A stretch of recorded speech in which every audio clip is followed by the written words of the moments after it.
Okay. Well, we have hit the 1 o'clock mark, so I would like to say good afternoon to everyone. Welcome and thank you for joining SciFarf's PAGA webinar, Series 5 presentation on PAGA settlement strategies. All participants are in listen-only mode, so if you have any questions throughout the program, please use the Q&A section located on the right side of your WebEx window. We will do our best to get to everyone's questions. For those interested in CLE credit, an attendance verification code will be read during the presentation. Please write this code down. It will not be repeated and it is required for CLE credit. CLE submission instructions, the presentation recording, and the slide deck will be distributed to the attendees in the days following the presentation. So thank you all for joining us, and hopefully people that are starting to sign in will be catching up in just a second. By way of introduction, the presentation today will be from me. I'm a partner in our Sacramento office, specializing in wage and hour litigation. My name is Kobe Turner. One of my partners, Mike Wallander from our San Francisco office, and another partner, Daniel Wing from our Los Angeles office. All of us are specialists in wage and hour litigation for class actions and PAGA. No surprise.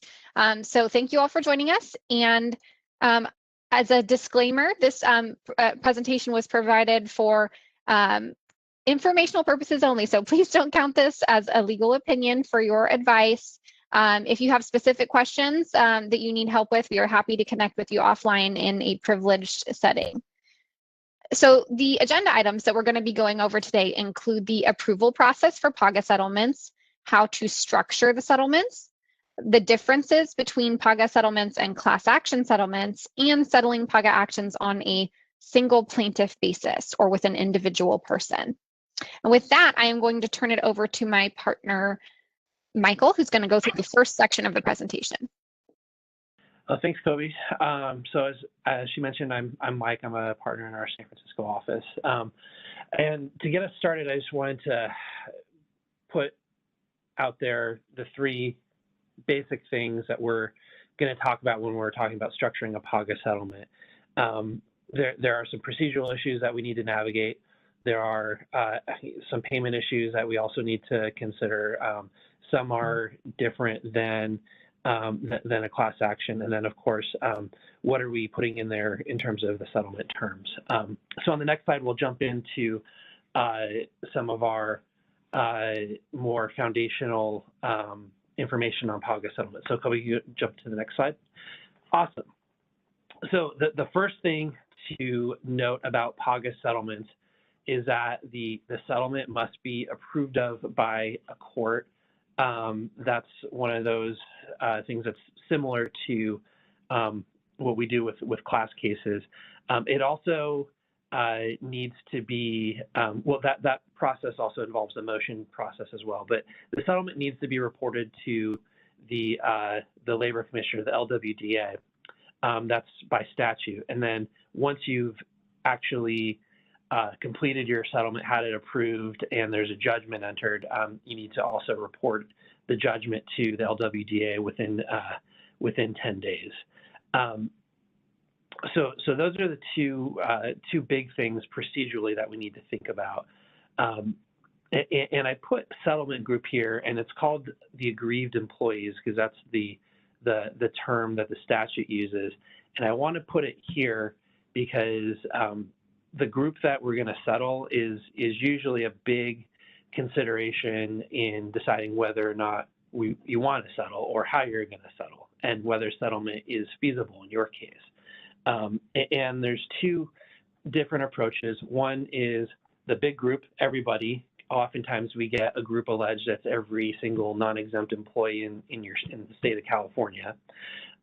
Or we do a much smaller group, which can be a carve out. Either it's typically by position, maybe by business unit, maybe by location. Those are the different kinds of ways you might want to carve it out. There's others, but that can make settlement a lot more palatable to a lot of clients because typically you're going to be involving smaller numbers in terms of what your exposure might be. It's a smaller group of employees. And usually you can get rid of the case by through an amendment to the complaint in the settlement process. And there are some advantages as well to either going through the big route or the small route. When you are settling, depending on who's filed first, you can avoid other plaintiffs from intervening into your case. If you're just carving out a little bit, that's not part of the people trying to intervene, you can definitely get that out and get your settlement approved there. So on the next slide, we can talk about numbers. So when we're settling the PAGA case, we're talking about your settlement number. I've got an example here on the slide just so you can see how it breaks down. But by statute, PAGA, the PAGA judgment is 75% to the state, 25% to the aggrieved employees. A settlement works a little bit differently in terms of how this might play out.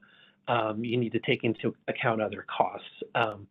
So we take into account attorney's fees here out of the entire settlement amount. We're not going to want to have that amount paid outside of your settlement number. So not on top of how a judgment might work. A judgment might be you get hit for $1 million and you have to pay another extra amount by motion in fees and costs. So here we're encompassing it all.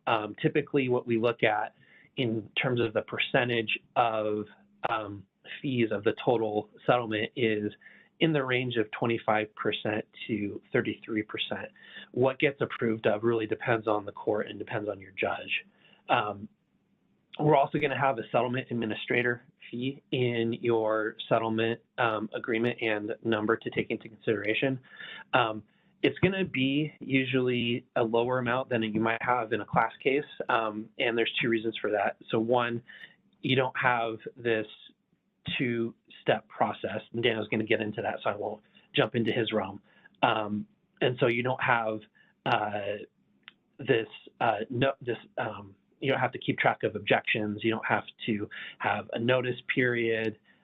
You really just only have to deal with sending out payment and having them crunch the data to get their payment checks out. I put enhancement fee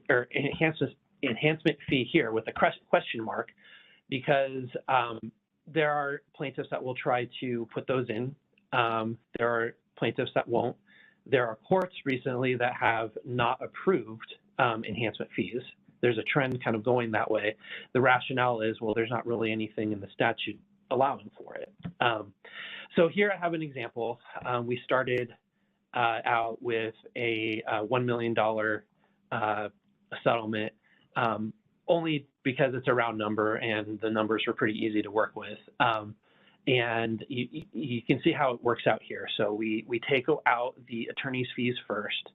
Then we take out the administrator fee. So essentially what we're doing, we're taking out all the costs first. And if you had an enhancement fee, you take that out here too before you start getting into the divisions between the state and the aggrieved employees.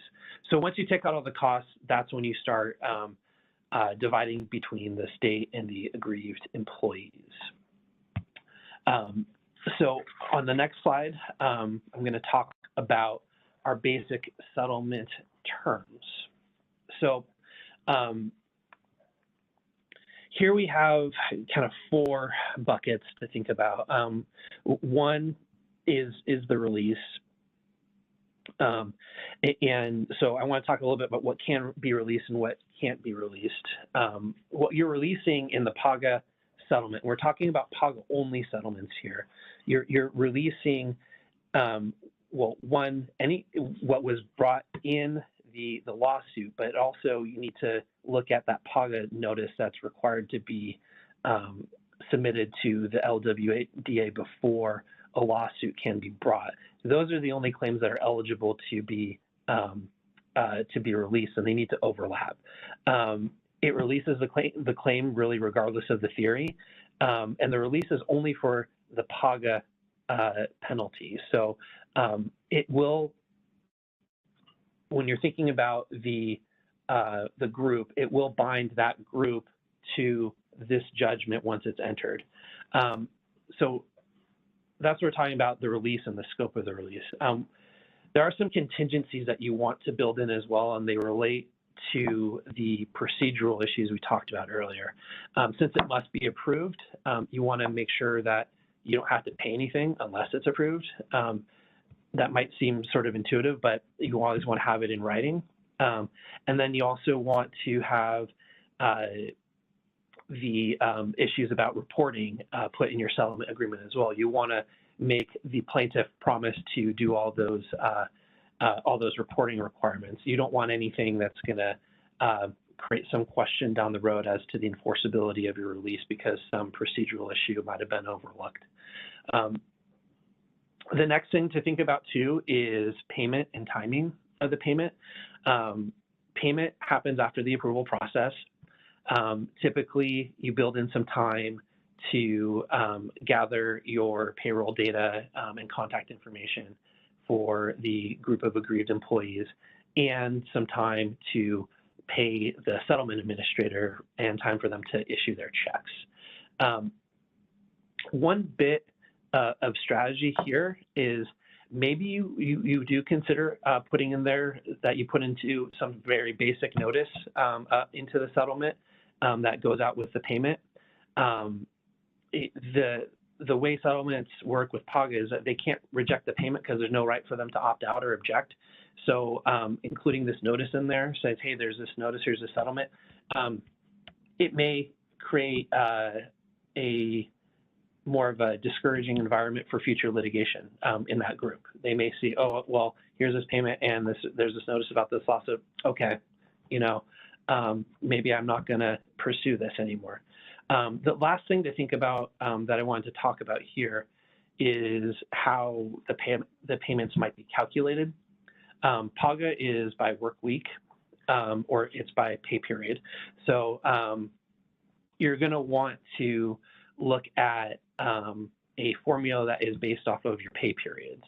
So you're gonna typically get some data, it's gonna be payroll data, and you're gonna essentially look at your total number of pay periods for the group of aggrieved employees and match it up with the total number of pay periods for your each employee, and then you're going to have a formula that's going to be some very small percentage of whatever ratio of whatever your payout is going to be based off of the work weeks that the employee worked. So with that, we can kick it over to Daniel. Hi, everyone. My name is Daniel. I'm a partner in the Century City office of Seyfarth Shaw. So like with a lot of things PAGA, and it's probably a constant theme throughout the series of webinars that we've had on this topic, there are a lot of areas of uncertainty, even when it comes to settlements. And this was perhaps most recently recognized in the Starks decision, where the court stated, California courts have not determined the standards by which a trial court reviews and approves a proposed settlement. And that might seem a little surprising given that almost all PAGA cases eventually result in a settlement rather than going through trial. But the reality is that there hasn't been a defined set of standards for courts to apply. And in the Starks decision, the dissent even made a point that the court here had the opportunity to clarify the standard for approving PAGA settlements, but the court declined to do that, leaving it in the legislature's hands perhaps to set a defined standard for parties to follow when seeking approval of settlements. But in the absence of any definitive guidance, what most courts have done is apply the more familiar class action settlement standard. And the standard there, generally speaking, is that courts need to review settlements to ensure that they are fair, adequate, and reasonable. And the standard for applying the class action settlement standard finds some support in the Williams case, where California Supreme Court said that PAGA settlements are subject to trial court review and approval, ensuring that any negotiated resolution is fair to those affected. And so based on the overall goal of both class action settlements and PAGA settlements, which is to ensure that the settlement is fair and reasonable, courts have generally applied these class action standards. So there isn't a set standard for court approval, but again, just to recap, most courts have applied the more familiar class action standards. Now, there is further uncertainty in terms of how parties are supposed to seek court approval. While in most class action settlements, the standard procedure is to file a motion for preliminary and final approval. The statute doesn't provide any requirement that a formal motion be submitted to the court. It just simply says that the court must approve any settlement. And so there are generally two avenues that we have seen where parties have sought approval from the court. The first and most common would be a formal motion, just like we would have in a class action settlement. The second is just filing a stipulation by the parties to the court asking for approval. And surprisingly, this has worked. On my cases, it's worked more than a handful of times. It seems to apply more generally in federal court if you are able to have a PAGA case stick in federal court. But some state courts have approved settlements based on a stipulation as well. And as long as the stipulation sets forth some of the considerations of fairness, it could be sufficient. It's a less costly avenue, and so it's another avenue that you might want to consider if faced with seeking approval of a settlement. Now, if we can move on to the next slide, I will go into a little bit more of the similarities between class and PAGA settlements. And so just really quickly going to go through these bullet points. Some of the similarities are that both actually do require court approval, and they do result in a judgment that is enforceable in precluding any subsequently filed PAGA or class cases to the extent that there is any overlap between those subsequent cases and the judgment. The next is that they both bind individuals covered by the settlements. Now, the release in terms of what those individuals are actually releasing is somewhat different, but they nevertheless do bind any individuals who are covered by either a class action settlement or a PAGA settlement. A third, and a point that Mike covered, the court will review a request for attorney's fees and costs. And generally speaking, courts follow the same standards in class action settlements where plaintiff's counsel will seek the approval of fees and costs. Now, the similarity is that individuals who are covered by those settlements, they'll receive some portion of the settlement. Now, in a PAGA case, as Mike mentioned, it's based on a pay period. So the amount that an individual in a PAGA settlement might receive should be teed off of and based on how many pay periods they worked during the PAGA period, whereas in a class action settlement, it could be by pay period if it's a wage statement only case, for instance, or it might be based on work weeks, number of shifts. It really comes down to what that class action is dealing with, but they both at least have in common that the individuals covered by the settlements will receive something. And the final similarity is that except for very, very small settlements, it's typically better to use a settlement administrator. I've had a few settlements where the client, and in one case, the plaintiff's counsel actually agreed to handle the administration, which posed some issues, which I won't get into now, but typically the parties will agree to use a settlement administrator. If we can move on to the next slide, we'll talk about some of the differences. And this is just an overall summary. There are a number of other differences when we get into more nuanced issues that might be more case specific, but on a high level, we'll start with the approval process itself. And this is probably the key difference between the two types of cases. In a class action settlement, we're familiar with the preliminary approval process where at that point, the court will just give an indication, a preliminary indication of whether the court finds the settlement to be fair and reasonable. And then at that point, notice will go out to the potential settlement class members for them to choose to participate or not in the settlement. And then the court in a class action will give final approval to see how the response was from the settlement class members, and only at that point is a settlement actually deemed final and a judgment entered. In a PAGA case, there isn't that two-step process because, as Mike mentioned, there isn't an opportunity to not be bound by the settlement. And that goes to the essence of a PAGA case, which is it's an enforcement action brought by the state of California, which is very different than a class action where that is a collection of individual claims that are proceeding as a class. In a PAGA case, there isn't an aggregation of individual claims. It's simply a case brought in the shoes of the state of California. And so these individuals have no choice but to be bound by the judgment entered in that case. And so that's the reason why there's only a one-step approval process. So you file either the motion or the stipulation for approval, Once the court approves it, that's the end of the approval process. So the time frame is a lot shorter than we would typically see in a class action settlement. As mentioned previously, there isn't the opportunity to opt out in a PAGA settlement, whereas in a class settlement, again, assuming that no class has been certified, then the individuals, after receiving notice, they will have the opportunity to choose to opt out. If a class has already been certified, then after class certification, the class members would have been given the opportunity to opt out or not, and so they shouldn't be given another opportunity to opt out after class certification, but after a settlement has been approved.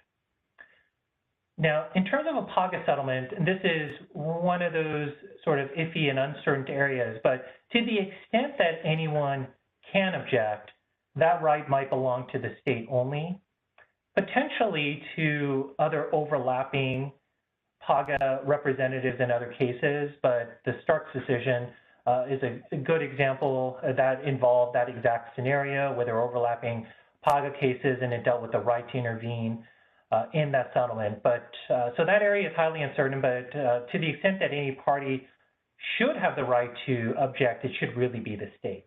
Whereas in a class settlement, the individuals have the right to object if they participate in the settlement.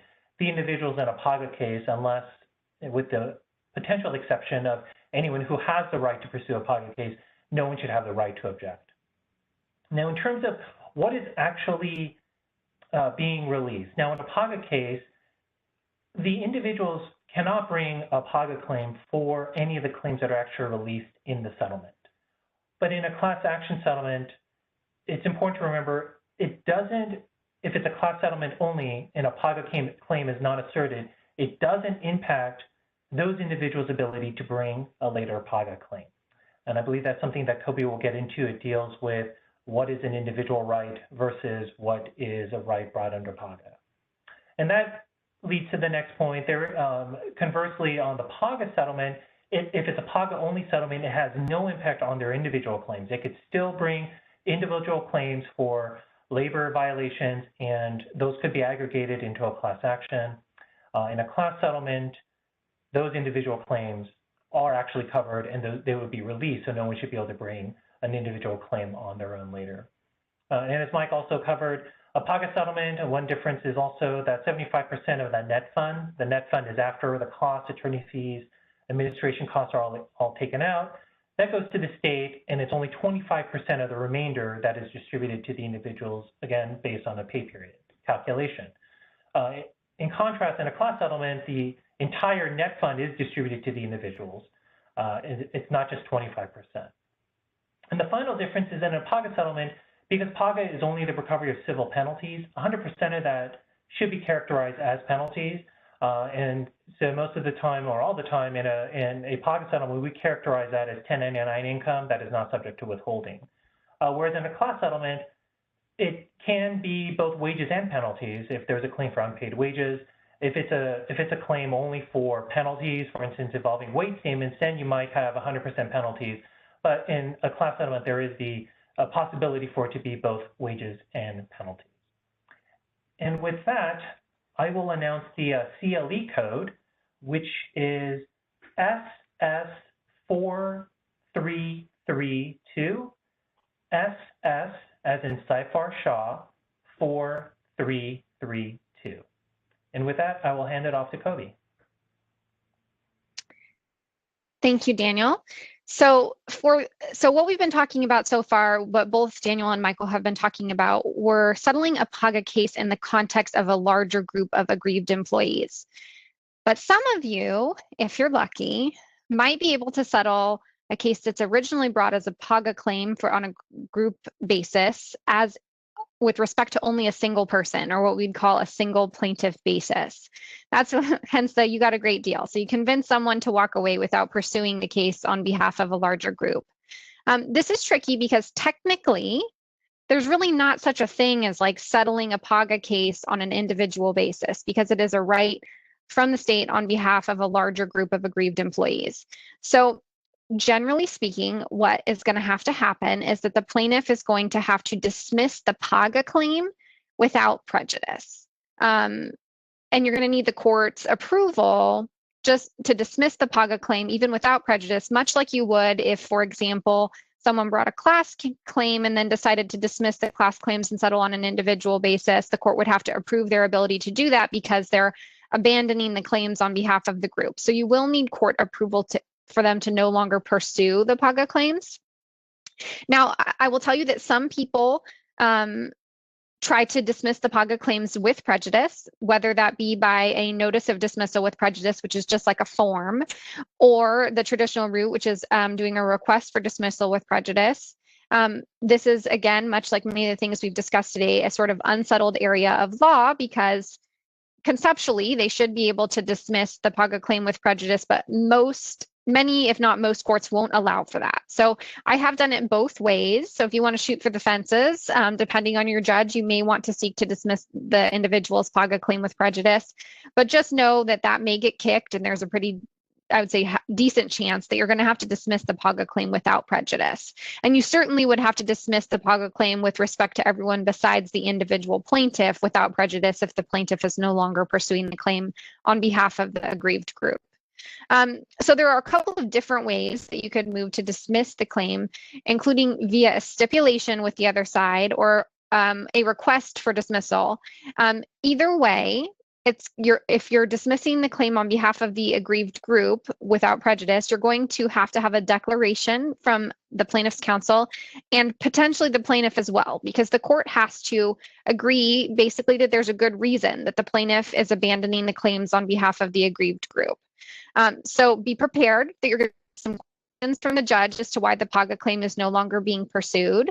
And essentially the court's role here is as a gatekeeper. So they want to make sure that the plaintiff and the plaintiff's counsel are getting paid off with some big windfall in order to abandon claims on behalf of the group. And so this is where it becomes an issue where you have and this does happen, where plaintiffs are willing to sell out the group in order to take a bigger chunk for themselves. This makes oftentimes most sense when you have a plaintiff that's truly bringing a single plaintiff case, but with a PAGA threat behind it. So that can be more convincing. But most of the time here, if you have a case where the plaintiff's counsel is willing to walk away on a single plaintiff basis, there's a real reason for it, and it should go into the declaration. So that may be that there was recently a class or PAGA settlement that has taken up almost all of the claims that they're trying to pursue, so it's not worth it. It may be that they thought that there was some policy or wage statement issue, and then they get a little pre-litigation discovery and realize that they were mistaken, and it's just not the case they thought it was going to be. So they need to put something like that in the declaration for the judge to be willing to walk away from the case. It's important to know that with a PAGA case, as opposed to a class case, if you walk away from the class claims, if you walk away from the PAGA claims, you don't necessarily need to do a notice to the putative PAGA aggrieved employees that the claims are being abandoned, like you might need to do if, for example, you had already sent out a Bel Air notice in a class case, or if class certification had already been granted, you would need to notify the class members that the class claims were being abandoned. That does not apply in the context of a PAGA case. One of the other things in terms of the declaration that you might want to include if you're trying to get the court to dismiss your claims is that you want to make sure that the court is clear that there was no additional compensation or negotiation on behalf of the aggrieved group. That's one of the sort of key points that the courts look to in terms of dismissing these on a single plaintiff basis. Now, this is what Daniel sort of alluded to in his section, which is that in PAGA cases, the plaintiff's standing to potentially pursue claims that are not a PAGA claim. So claims for wage and hour, like labor code claims or any other type of legal violations, remain even if they settle the PAGA claim on an individual basis. So in the recent case, it was earlier this year, Kim v. Raines, there was an individual who was suing classification as a restaurant manager. And the California Supreme Court ruled that an employee doesn't lose their personal standing to pursue a representative PAGA claim as an aggrieved employee, even if they settle and dismiss their underlying individual claims.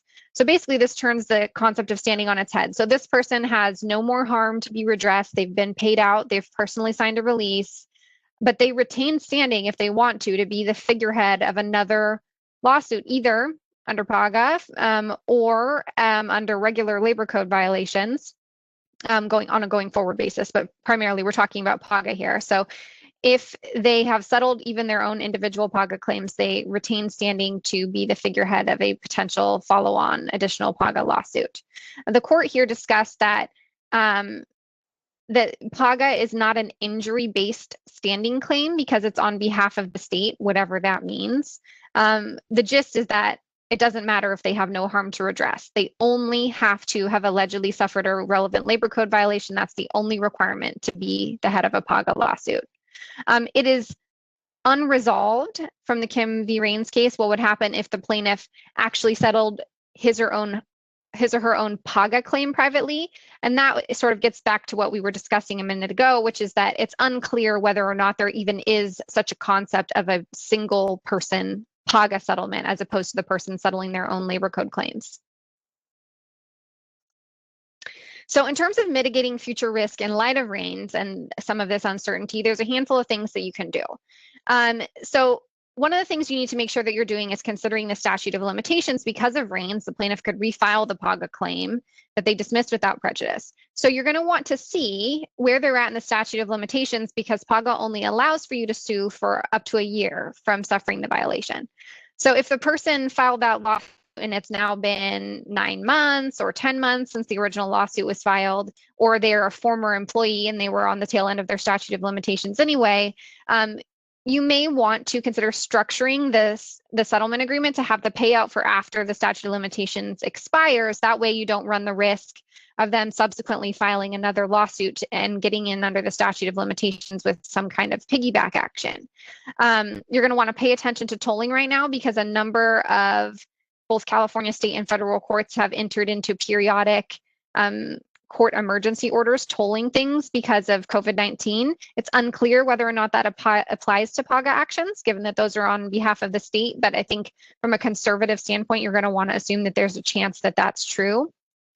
The flip side of that here is that most plaintiffs and plaintiffs' counsel are not going to be willing to wait 3 months or potentially even much longer than that to get their payout from a settlement, because part of the reason they're going to settle on an individual basis, if they're going to, is usually that the plaintiff is hard up for cash. So they're going to want their money right away. So if that is the case and you can't stagger the settlement to be paid out after the statute of limitations expires, there are some other protective measures that you can bake into your individual settlement agreement to mitigate some of that risk, including a strong promise not to sue provision. So that would be something that, for example, requires the plaintiff to pay attorney's fees and costs incurred in defending a suit if they bring a piggyback suit, or that they have to return all but, like, let's say $50 or $100 of what they were originally paid. So sometimes that can be strong enough of a scare provision to prevent people from going ahead and doing something like that again. You can include liquidated damages provisions in your settlement agreement, which, for example, we would suggest maybe something like up to $5,000. So if the employee commences a lawsuit against the company for any of the claims or related to the claims that were released, that they're immediately liable for $5,000 in liquidated damages. Or maybe you do all three of these things, which is what I would normally do, which is that if the plaintiff participates in another governmental lawsuit, like a subsequent follow-on PAGA action, he or she would forfeit any relief that they might be awarded in the event of any such a lawsuit. So they wouldn't have the financial incentive to pursue it, and hopefully would be deterred from doing so. Oops, sorry. I did not realize that if I scanned down, it was going to scan through them so fast. So with that, we're a couple minutes over time. If you have not had the chance to see some of our previous PAGA presentations and would like to tune in, they are available here with links, which you will have in the presentation you're going to receive. The webinar for this one will also be up shortly if you missed some of it or would like to share it around with your colleagues. And once again, if you have any additional questions, please don't hesitate to contact either me or either one of my partners with any questions you might have dealing with PAGA going forward. Thank you for joining us this afternoon, and we hope you have a great day.